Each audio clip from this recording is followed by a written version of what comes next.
Bravo.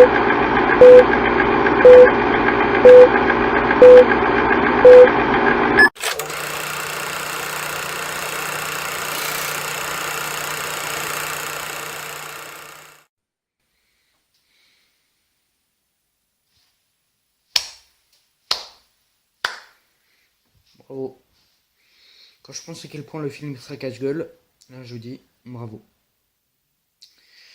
Il sera question aujourd'hui, bonjour à tous, de Tous en scène réalisé par Garth Jennings. Et donc le film raconte l'histoire de Buster Moon, un propriétaire d'un théâtre qui n'a jamais attiré grand monde et qui est au bord de la faillite, donc le théâtre menace même de s'écrouler à tout moment. Et donc pour résoudre tout ça, enfin tous ces problèmes, il va organiser un concours de musique dont le gagnant remportera 100 000 $. Et comme vous avez dû le comprendre, le film ne m'a pas déçu.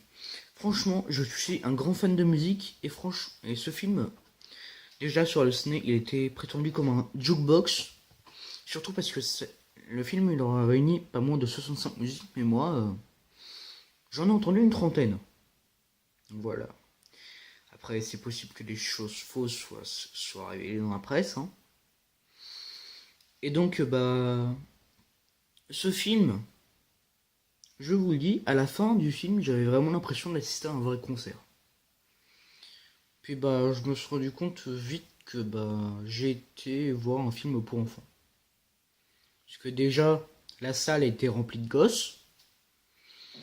Et là, au moment des sélections, donc le film tourne autour d'un concours de chant, et au moment des sélections, il y a un personnage qui pète. Et là, toute la salle s'est mise à rire. Voilà. Bon, et sinon, parmi ceux qui sont nominés, je dirais que mon préféré, en fait, c'est un monde. Le monde du film s'est rempli d'animaux anthropomorphes portant un vêtement. Alors, je dirais que mon préféré, ce serait Johnny. Johnny le gorille. Parce que déjà, il veut pas assumer le fait de faire partie du gang de braqueurs de son père, il veut se tourner vers le chant. Ça rappelle un peu la famille Bélier avec la fille qui veut faire de la musique au lieu de garder la ferme de ses parents. Et franchement, ce film, si vous avez des doutes, je vous conseille d'aller le voir. Et donc, au bout de plusieurs mois d'attente, j'ai été voir le film. Et honnêtement, je m'en doutais un peu. Donc, j'ai évité toute la promo pour avoir le maximum de surprises. Au final, j'ai adoré. Je le mettrai facilement au de mon classement des meilleurs films du studio, donc celui qui a fait le Lorax, Moi Moche et Méchant, Les Mignons. Et donc, le studio, enfin, il y a quelques mois, il avait racheté DreamWorks, donc le studio de Shrek, Madagascar, Kung Fu Panda, Dragon. Et donc, le seul problème que je pourrais leur reprocher, ce serait son scénario. Déjà, le scénario, il est assez basique. Donc, c'est un mec qui veut sauver son théâtre. Puis, à mon avis, le film, il est pas assez développé.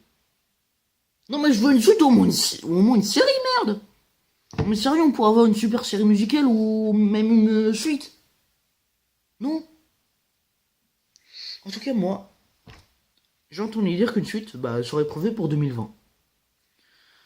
Enfin voilà, bref, pour conclure, Tous en scène, et pour moi, mon année 2017 commence très fort, puisque bien sûr, je vous souhaite une bonne année. Hein. Et donc,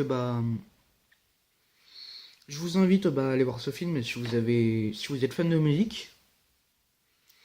Et si à la fin du film, vous avez envie d'assister à un vrai concert. Il y a un petit truc dans le film, le nom du personnage principal, la Buster Moon. En fait, c'est un petit jeu de mots avec le fait qu'à chaque fois qu'il commence un de ses spectacles, il apparaît sur une lune. Et bien voilà. Merci d'avoir regardé cette critique. Elles reviennent très bientôt. Merci à tous de l'avoir regardé et surtout, au revoir.